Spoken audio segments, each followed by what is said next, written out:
I've had the RTX 3050 here in the studio now for quite a while. In fact, I got it on release day. And I've been waiting to do my review on it because I wanted to see what actual pricing was, availability, and just overall performance. I wanted to take my time with the card and not just blast out a review and say, it's amazing, you should buy it, and they don't even exist. So this is what I've done. I've taken my time. It's about a month later. Let's check out the card and talk about all the important stuff that I'm sure you're wondering.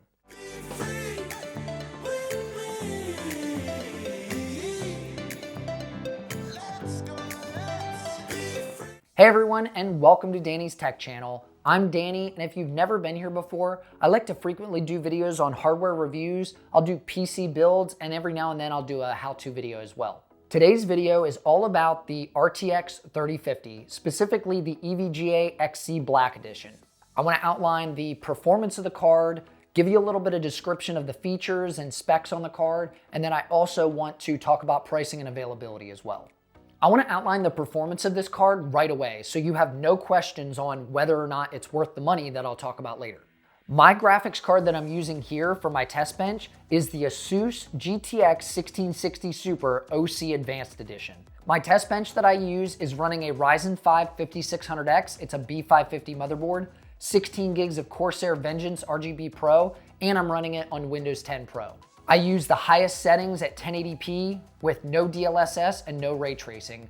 I really wasn't interested in that kind of stuff, and this card can't do ray tracing or DLSS to begin with. So first game up was Forza Horizon 5. The RTX 3050 got 53.1 FPS average, and the GTX 1660 Super got 44.8 FPS average. I'm gonna throw the 1% lows on there as well, just in case you're curious. Halo Infinite, the RTX 3050 got 87.8 versus the 62.5 on the 1660. Apex Legends got 120.8 versus 114.6 on the 1660. Shadow of the Tomb Raider got 90.2 and 85 for the 1660. And then Rainbow Six Siege got 226 versus 204.4. Now, Rainbow Six Siege is the only game that I played that had DLSS as well, so I figured I'd turn that on the RTX 3050 and kind of see if it really increased the performance, and it does. On Rainbow Six Siege with DLSS turned on, the FPS average jumped up to 253 versus the 226 it originally got. Like I said, I can't even turn on DLSS on this graphics card, so that's something that you got to think about if you're looking at a 3050 versus a used card, is a lot of the used cards don't have DLSS. Now, if you're looking at an RTX card, sure, like a 2060 or a 2070, they obviously will have it. But I wouldn't suggest a 3050 anyways because its performance is not going to beat a 2060 or a 2070. The RTX 3050 beat out the GTX 1660 Super in every game that I played on it. Now, I did a mix between a couple different games. Some of them have built-in benchmarks. Some of them are battle royale games and you have to jump out of a plane. I just wanted to see kind of a full range of games and not really just do all built-in benchmarks. I wanted to kind of give you an idea of the performance difference between these. My test card here, my GTX card, cost me $250 back in 2020. That's what this card costs MSRP. So how far have we really come in 2 years? Let's examine that. Believe it or not, these two cards are actually fairly similar in specs. There's a couple differences and a couple new features that the 3050 has that the 1660 series do not have, and I'll talk about that now. The 3050 has 2560 CUDA cores, whereas the 1660 Super only has 1408. 1,000 more CUDA cores and the performance is that close? What gives? I'd say something that contributes to that is the slower memory bandwidth on this thing. The memory bus is 128-bit on this graphics card on the 3050, whereas on the 16 series graphics cards, they used a 192-bit memory bus. So they used a faster memory bus, which allows for greater game performance out of the slower card, if that makes sense. This graphics card only has 6 gigabytes of VRAM, whereas the 3050 has 8 gigabytes of VRAM. Now, the RTX 3050 requires a 550 watt power supply, whereas the GTX 1660 Super I have here requires a 450 watt power supply. But the benefits that the RTX card add is DLSS and ray tracing, and as you saw in the performance charts, DLSS is really what you want. Ray tracing isn't a big deal to me. I don't know if that's something that's interesting to you. I think it's a cool little idea to have it, but as far as the performance hit that you take by enabling ray tracing, especially on a lower end card like this, I don't think it's that beneficial.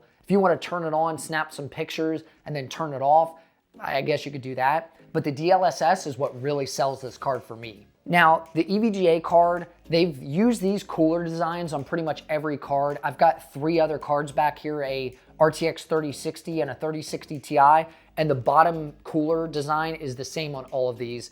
This is not lit up or anything. It's just a flat white look. Now, the coolers are different. The actual heat sinks of them, they've got more heat pipes as far as the 3060 and 3060 Ti go. So this is the most slimmed down version of it.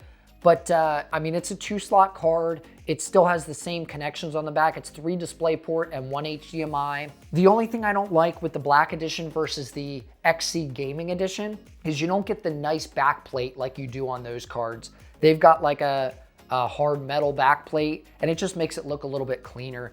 But it's got a good aesthetic to it, minus the back plate for the PCB. Everything else is really nice. I think they did a good job making it look aesthetically pleasing, and it pretty much fits almost any build. Now let's move on to one of the most important things, price. The RTX 3050 is supposed to come in at $250 USD as an MSRP. That's great and all, but the street price of these things, I looked on eBay right before I made this video, they're going for $500 on eBay new. That's double the price, and that's really been the story for all of these RTX cards, and even the AMD cards up until about a month ago were double priced on any of those sites you can find them online. If you want to buy these cards, that's what you're going to have to pay. I want to tell you real quick about this card. The MSRP of this 1660 Super, not this version, but the 1660 Super, was $229 USD back in 2020. This version, like I told you, cost me $250, but the street price of these cards right now is about $450 USD. That's kind of crazy when you think about it.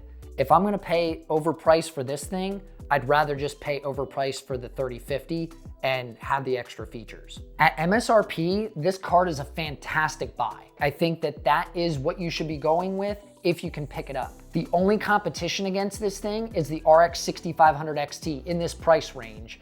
And this thing blows the 6500 XT away. It's got ray tracing, it's got DLSS performance, it's PCI 4.0, and it's not a ×4 slot like a RX 6500 XT. Now the RX 6600 will trade blows with this thing, but it also costs about $150 more on average.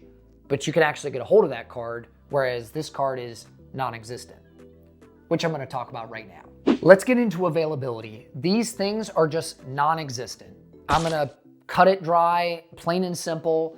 I've seen these things pop up on the Newegg shuffle maybe once a week, so there must not be a whole lot of 3050s out there, and I haven't seen them pop up on any other sites as far as Amazon or Best Buy or anything like that. One of the major downsides to the card is there is no Founders Edition or NVIDIA style card for this. It's only partner cards. So you won't see these in that NVIDIA style cooler, the really nice looking one with the big heat sinks and stuff. You just won't find them anywhere. This is your only reference style card, and it is the absolute cheapest card you can find, the Black Edition. At $250, it's definitely worth it. So you're probably thinking, should I buy the RTX 3050? Well, my answer is pretty simple actually. If you already have a card like a 1660 Super or a 1070 or anything greater than that, stick with what you've got, because the 3050 is not gonna get you that much better performance, and it's probably gonna cost you about $500 unless you get lucky like I did. If you're building a brand new PC and you don't wanna get a used card, the 3050 is great at MSRP. If you're gonna spend $250 for this thing, or maybe a little bit over, because you can buy different variants of this at $270 or $280, right around there, then it's still a good card. But anything over $300, I would say steer clear of this, because at that point, you don't have to hunt down a card. You could just get an RX 6600 and probably get the same, if not better performance in a lot of games. Now, the ray tracing performance might not be better, and there is no DLSS, but AMD has FSR and Fidelity FX. There's a lot of new technologies coming online for their cards as well, and they're actually available. I do watch the market very closely, and I have seen plenty of big tech tubers having videos coming out talking about price drops, and we're about to normalize and everything like that. So if you can find one, go ahead and grab it, pick it up for yourself. and build a really good budget system with it, or just stick with what you have and you could milk it out until the end of this year when 40 series cards come out. Who knows what that kind of performance will bring. But if you enjoyed today's video, don't forget to hit that like button and subscribe down below for more PC related content. And as I always say, I'm Danny with Danny's Tech Channel, and I'll see you in the next video. 'Cause we're like Alpha and Omega. Whatever happens doesn't matter.